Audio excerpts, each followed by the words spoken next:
All right, so let me just share my screen real quick.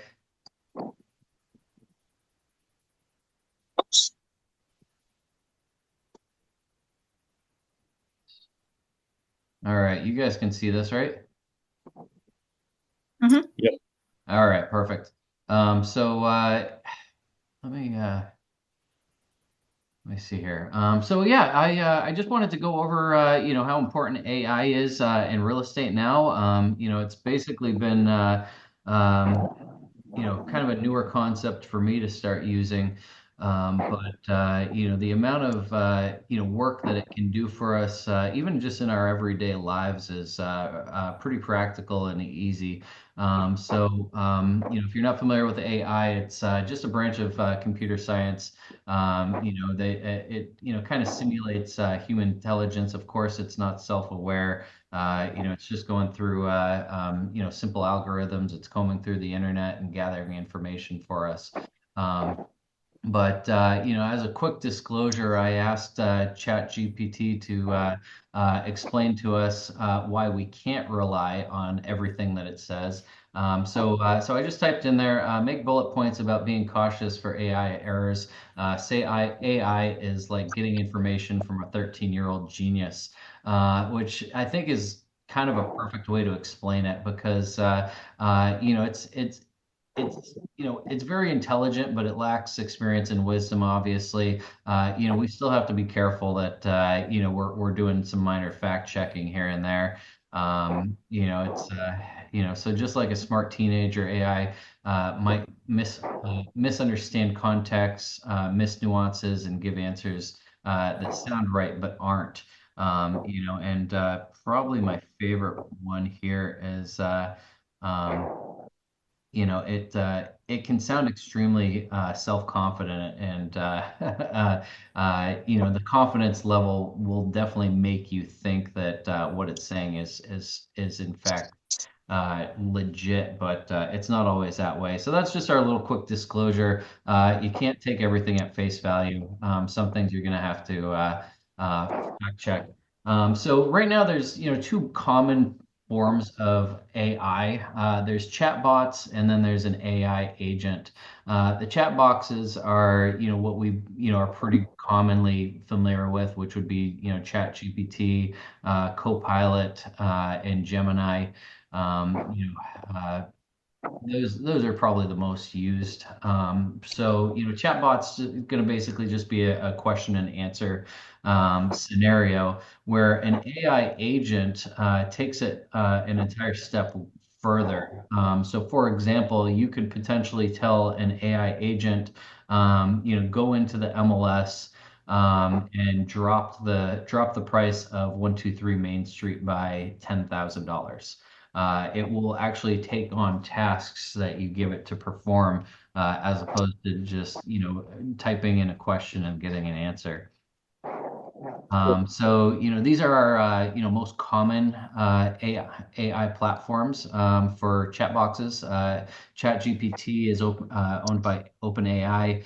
Gemini is owned by Google, and Copilot is on Microsoft.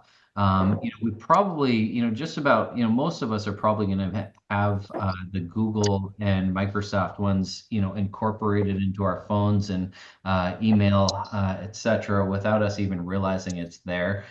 You just kind of look for the little star for Gemini. I mean, they all kind of have their little, um, logos that are easy to catch on to. Just kind of diving into how we can really start using it with real estate. Step one, it's real easy to get headshots through AI. There are a lot of programs out there where you can basically just upload a picture of yourself, and it doesn't even have to be a nice picture, and it will just clean it up, and you can put your head on virtually any body or clothing that you're looking for. If you want to, look like you're putting on a presentation at the White House, easily done. If you want it to look like you just went to the gym, easily done. This is kind of, nice option, if you're busy and, want to, something nice looking, quick, rather than meeting up with a photographer. So here's, what my favorite thing to do with AI is getting my listing report remarks.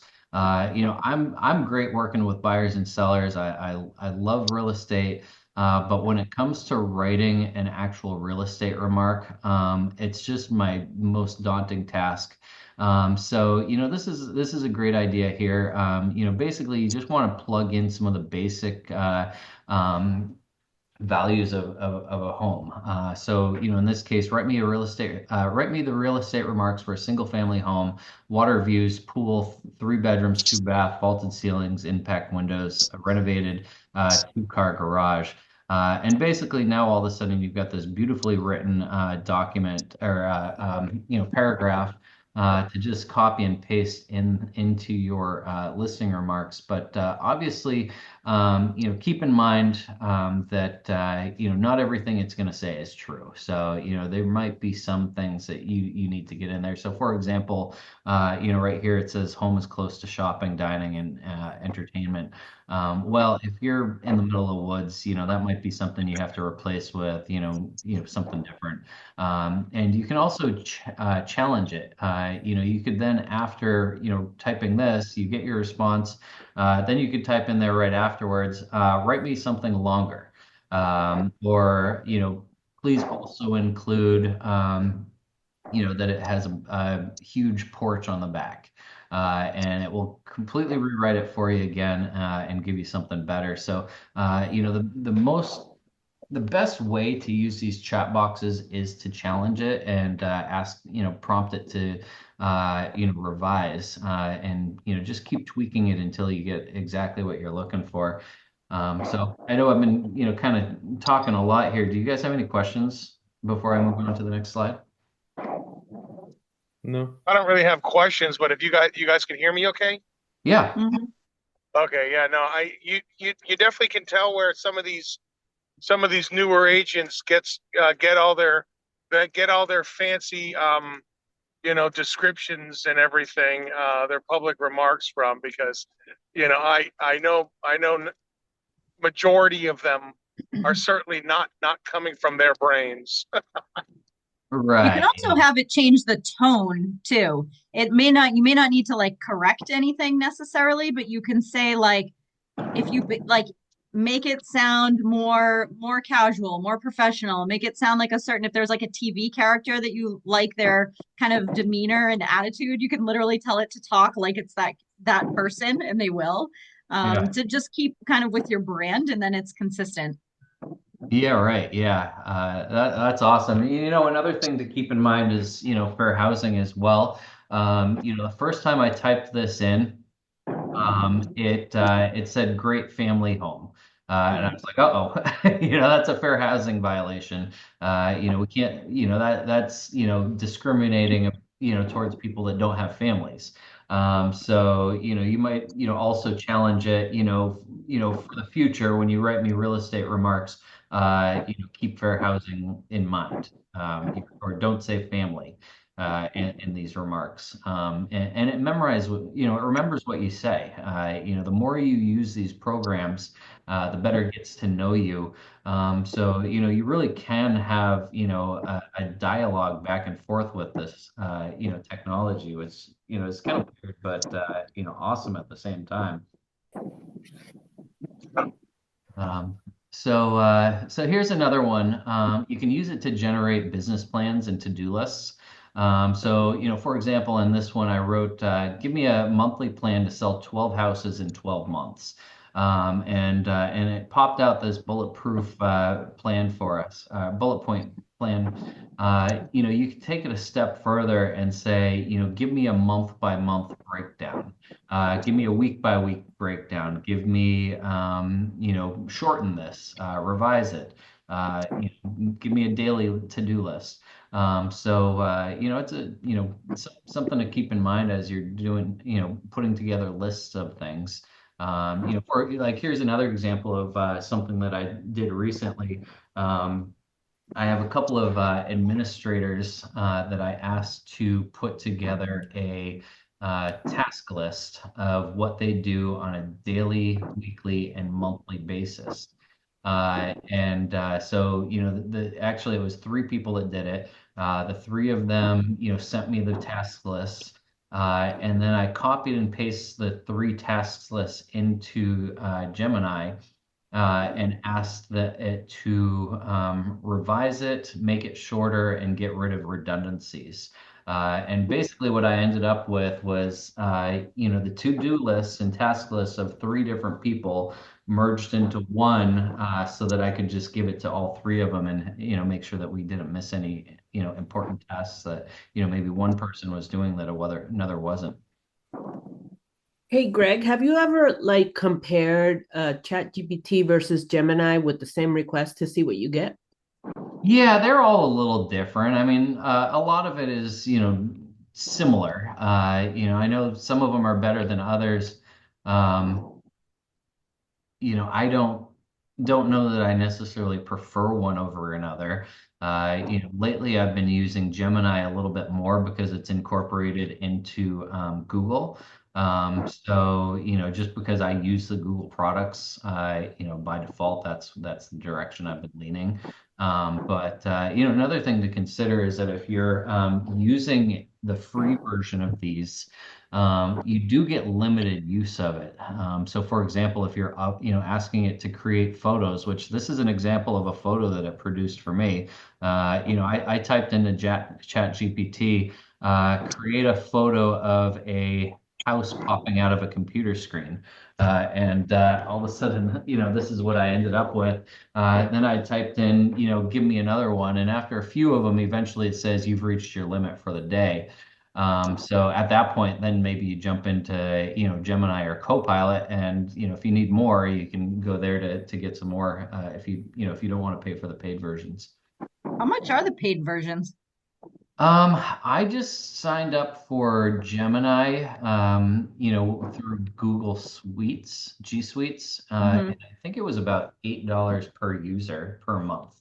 Um, Yeah, so not too bad. I mean, if you start using it a lot, it's worth it. And I anticipate the prices will start going down, as more people use it and more platforms arrive. Like I know there's another one called Gronk that's a free version that's supposedly excellent.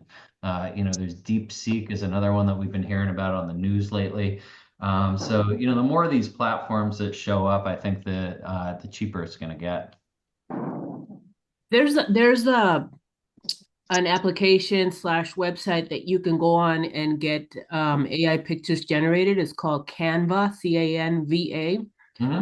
And you can just get a free membership off of that if you just need a couple of pictures to play with or, Oh, get. nice. Yeah. That's Yeah, awesome. we've used Canva for a few things too. It just has all sorts of templates for different papers or brochures, any of that. We've actually found Canva to be a pretty good, useful Yeah. application. But Yeah, I think Canva they're user has friendly AI. too. Yeah, Canva does, yeah. it does. Yeah, and it's very user friendly. Yeah. So here's another one that I've been, using, is the AI email summarization. And I'll show you an example of one here. A couple days ago, I was talking to a photographer that wanted to, do some work for us. And I ended up, with, 10 emails back and forth. And I just asked Gemini, give me a summary of this email chain. All of a sudden I ended up with all these bullet points to, explain what the whole thing was about. I find that particularly handy. Some people, when they send you an email, they send you a book, and then you get another book, and then you get another book. And, eventually, after getting, 10 books from a customer, the summarize, option works out great. It gets rid of some of the redundancies and just gives you a real quick answer of, what is it that we're talking about here? Um, this is something that I think is just a standard part of Google right now. So, anyone that uses Google, if you see this little star here, that's what you can do with it.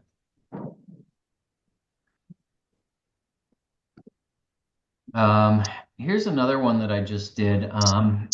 So if you want some quick ballpark rent values, I'm cautious with this because, as real estate professionals, we should really be pulling comps to get values. But what's kind of nice about this is, sometimes when we're out working with an investor and you're showing houses, they expect you to just come up with a rent value, off the top of your head.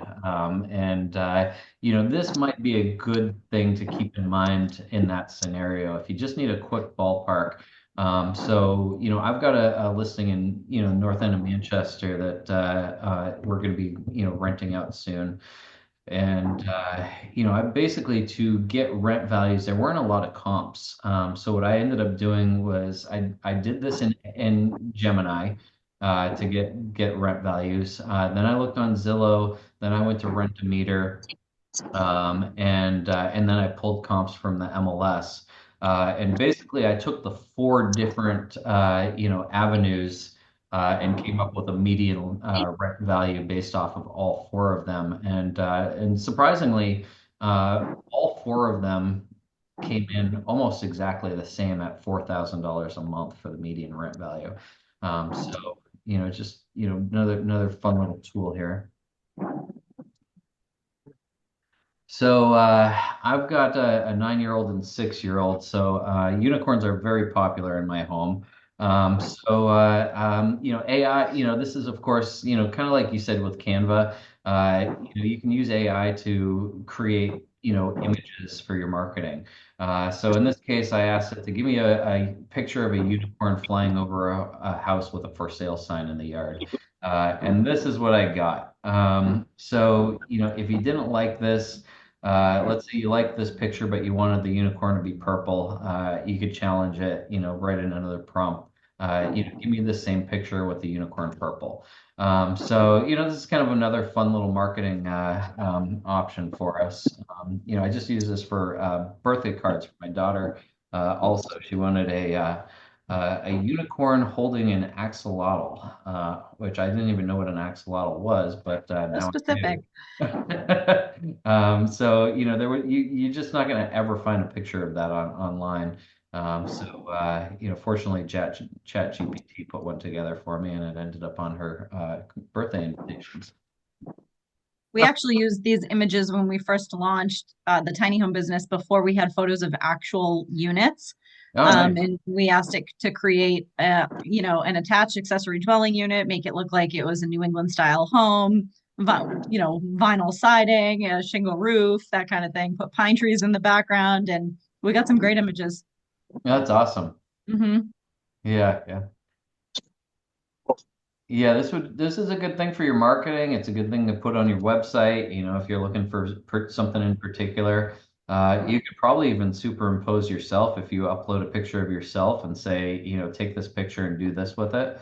I'd be surprised if it could work with that as well. So here's another thing. This is, I'm kind of, back to my kids here. Yesterday I was doing math homework with my daughter, and I thought it would be fun to take a picture of one of the math questions. And then I uploaded the picture into ChatGPT and said, solve this equation. And this is just a snippet of, actually what came out of it. So, out of the bottom, of course, popped out the answer to the equation. So, this is just, again, something that you can use, literally for anything. You can take a picture of words, you can take a picture of a document and say, summarize this document for me. And you'll get some bullet points of, what that document is telling you. Which could come in handy if even if you're looking at a legal document or, let's say a builder's purchase agreement. It gets, they get a little lengthy and difficult to read after a while. So, Even writing additional provisions in a contract. yeah, right. Yeah. So, well, speaking of that, here's another example. I said, write wording for a real estate addendum with the seller paying $10,000 in closing costs, repairing all roof damage, and fixing the leaky sink. It actually created an entire addendum for me. Obviously, we're not going to copy and paste the whole thing. We would just copy and paste the sections that we want to use and load it up into our real estate addendums. But I thought it was really cleverly written. And what I liked about it is that it was intelligent enough to incorporate, a right to inspect the repairs prior to closing, and seller shall provide receipts or proof of repairs upon request. I also like the fact that it incorporated in here that all repairs shall be performed by a licensed and insured roofing contractor, and any necessary permits shall be obtained. So, this is particularly good for a newer agent that, may not have thought to write that in there. A lot of us probably just, whip out these addendums really quickly, and then, then the repairs are done, and the buyer's asking for receipts and inspections and who did this work? Was it done by a licensed contractor? And then you're like, oh shoot, I forgot to write all that in there. So this gives you, if nothing else, gives you something to work off of. You may not want to necessarily copy and paste exactly what they wrote in there, but it at least gives you some foundation and some ideas to work with.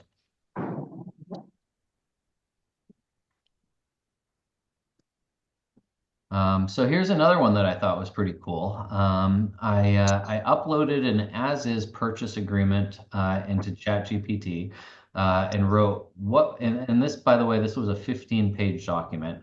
And I wrote, what part of this contract says the property must be in the same condition at closing as it was when the contract was executed? Within seconds, it located it and it told me exactly what it was. Paragraph 11, under property maintenance. It found that spot, instantly. I could, again, kind of going back to builder contracts. Sometimes we get a builder contract that's like 300 pages long.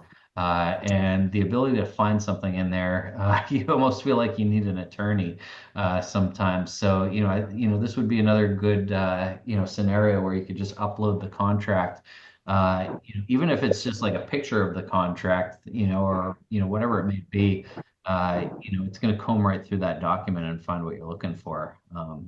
And again, back to my disclosure, this is still just, AI. You need to do your fact checking and, know your documents. But, this for me was, real quick, easy way to find this part of the contract.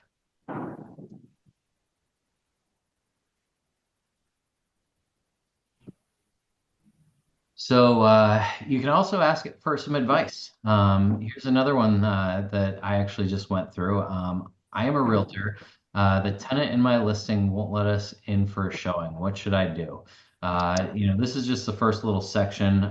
Went through, quite a few different suggestions. But it comes up with some pretty good ideas. Keep in mind it's scouring the internet for, to see what people have done in these scenarios, and it's coming up with the best suggestions it can come up with.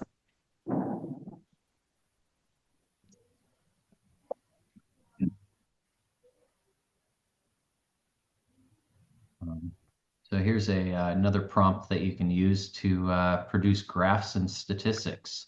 I asked it to make a graph showing average homeowner net worth versus renter net worth over the past 10 years. And each one of these was a graph that I could have clicked on and chose from. And there was a scrolling sidebar where I could have found some more as well. So, if you're looking for quick statistics, literally come up with any statistics you can imagine, type it in there and it gets you the information. So, this is a pretty handy thing if you're doing some marketing and, you want to, let's say, Ben, you want to try to convert some of your renters into buyers. Type something, whip up one of these graphs, hand it to, send it out to all your renters and say, hey, just a reminder, I'm a realtor. When the day comes, I'd love to, help you buy a house. Yeah, definitely.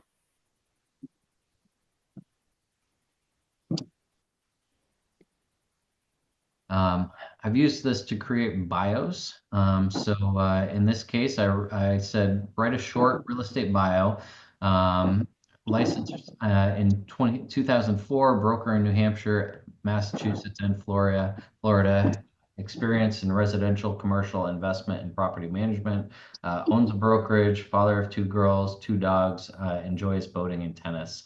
And this is what it produced for me.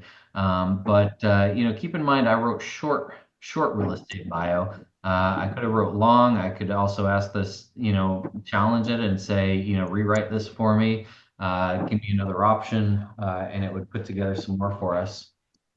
So, this is probably something that if you haven't updated your bios on, say, Zillow, Realtor.com, Homes.com, etc., might be worth revisiting that and use an AI chat box to help you rewrite your bio. And then copy and paste it into all of the platforms so that they're all the same. You also want to keep in mind on that same topic as you're going through, say, Realtor.com, Zillow, Homes.com, wherever.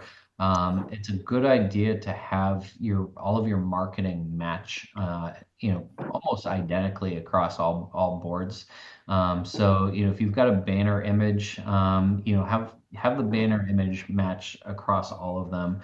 Have your headshot the same across all of them. Have the bio the same across all of them. Same goes for LinkedIn. It just looks a little more professional. That's that. AI-powered social media videos. This is a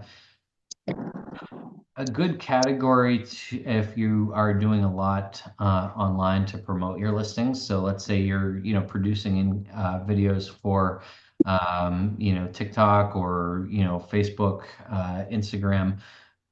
I personally find that when I go back and listen to my videos, I say a lot, just as fillers and pauses.